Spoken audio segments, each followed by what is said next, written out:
হরে কৃষ্ণ। মায়াপুর লীলানাথ চ্যানেলে আপনাদের সবাইকে স্বাগতম। সকলকে আমার সশ্রদ্ধ প্রণাম। আশা করি সবাই ভালো আছেন। তো এখন চলছে আমাদের খুব সুন্দর একটি প্রোগ্রাম, যেটি ঝুলন যাত্রা। আমি গত ভিডিওতে সেই সম্পর্কে বলেছি। তো আর একদিন পরে রয়েছে আমাদের আর একটি অত্যন্ত গুরুত্বপূর্ণ মহোৎসব, সেটি হচ্ছে বলরাম পূর্ণিমা।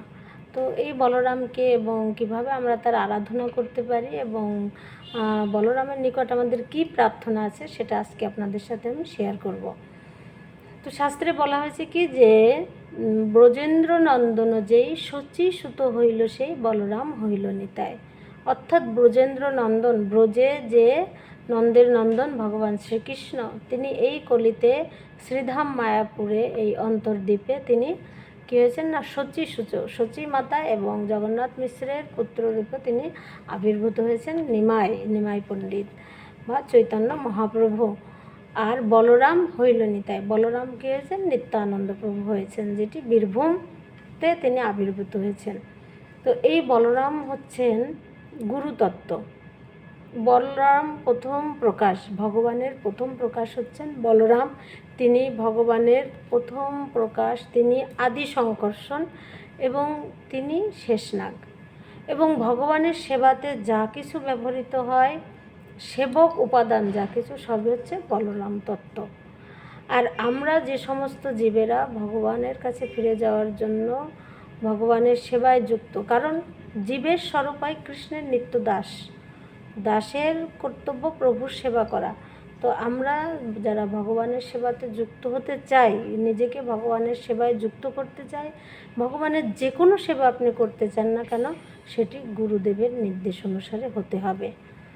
এবং সেই গুরুতত্ত্বটাই হচ্ছেন বলদেব বা নিত্যানন্দ প্রভু। তাদের কৃপা ছাড়া আমরা কখনো এটাতে সফল হতে পারি না। তো আমাদেরকে সদ্গুরু গ্রহণের প্রয়োজনীয়তা রয়েছে, কারণ আমরা আমাদের ইচ্ছা মতন, হ্যাঁ আমার মন চাইলো আমি একটা বিগ্রহ নিয়ে আসলাম ভগবানের, আমি নিজের মতো নিজে যা মনে ইচ্ছা হলো আমি সেভাবে পূজা করলাম। তো এইটা কিন্তু শাস্ত্র অনুমোদিত নয় এবং ভগবান সেটা গ্রহণ করেন না। তার প্রমাণ রয়েছে, তার প্রমাণ নিত্যানন্দ প্রভু। যখন কী হয়েছে না, সেই রঘুনাথ, তিনি অত্যন্ত শুদ্ধ ভক্ত ছিলেন ভগবানের, চৈতন্য মহাপ্রভুর। এবং তিনি কি করেছেন না, সরাসরি তিনি কয়েকবার করে চৈতন্য মহাপ্রভুর নিকটে পৌঁছানোর চেষ্টা করেছেন, তাকে সেবা করার চেষ্টা করেছেন, কিন্তু তিনি কখনো নিত্যানন্দ প্রভুর নিকটে আসেননি। তো সেই কারণে যখন পানিহাটিতে নিত্যানন্দ প্রভু এসেছিলেন, তখন সেখানে যখন রঘুনাথ গোস্বামী গিয়েছিলেন, তখন নিত্যানন্দ প্রভু কিন্তু তাকে দণ্ডদান করেছিলেন। তিনি বলেছেন, আয় আয় ওরে চোরা, তোকে দিব দণ্ড। হ্যাঁ, চোরা বলেছেন, কারণ তিনি হচ্ছেন গুরুতত্ত্ব। সেই গুরুদেবকে না বলে বা গুরুদেবের অনুমতি না নিয়ে তিনি ভগবানের কাছে যেতে চেয়েছিলেন, চৈতন্য মহাপ্রভুকে প্রাপ্ত হতে চেয়েছিলেন। তো এই জন্য আমাদের গুরুতত্ত্ব আমাদের জীবনে অত্যন্ত গুরুত্বপূর্ণ। আমাদের সদ্গুরুর প্রয়োজন এবং সদ্গুরুর নির্দেশ ও তত্ত্বাবধানে থেকে আমাদের ভগবানের সেবায় যুক্ত হওয়া প্রয়োজন। তো এই গুরুতত্ত্ব বা উপলব্ধি করার জন্য, সদ্গুরু প্রাপ্ত হওয়ার জন্য এবং ভগবানের সেবাতে নিজেদের যে শুদ্ধতা, সেটা আনার জন্য আমাদের যে গুরুদেবের প্রয়োজন, সেটা কিন্তু আমাদের এই বলরাম বা নিত্যানন্দ প্রভুর কৃপাতেই আমরা লাভ করতে পারি। তো এই জন্য আপনারা অবশ্যই চেষ্টা করবেন এই বলরাম পূর্ণিমাটা পালন করার জন্য। বলরাম পূর্ণিমার দিন দুপুরবেলা হচ্ছে বলরামের অভিষেক হয়, আর তারপরে পুষ্পাঞ্জলি, তারপরে ভোগ নিবেদন, আরতি, এগুলো আপনারা মায়াপুর টিভিতে দর্শন করতে পারেন। আর আপনাদের যাদের গৃহে জগন্নাথ রয়েছে বা বলরাম, জগন্নাথ বলদেবের, সুভদ্রার যাদের চিত্রপট রয়েছে বা কৃষ্ণ বলরামের চিত্র বিগ্রহ থাকলে আপনারা অবশ্যই সুন্দর করে অভিষেক করতে পারেন। যাদের নেই, চিত্রপট রয়েছে, তারাও আপনারা পুষ্পাঞ্জলি দিতে পারবেন, ভোগ নিবেদন করবেন। যাদের টোটালেই কোনো কিছু নেই, তারা আপনারা স্মরণ করতে পারেন, দুপুর পর্যন্ত উপবাস থাকতে পারেন, মায়াপুর টিভিতে দর্শন করলেও আপনারা একই ফল প্রাপ্ত হবেন। যদি কেউ এই অভিষেক এবং এই পুরো অনুষ্ঠানটা আপনারা দর্শন করেন, তাহলেও আপনারা একই ফল প্রাপ্ত হবেন।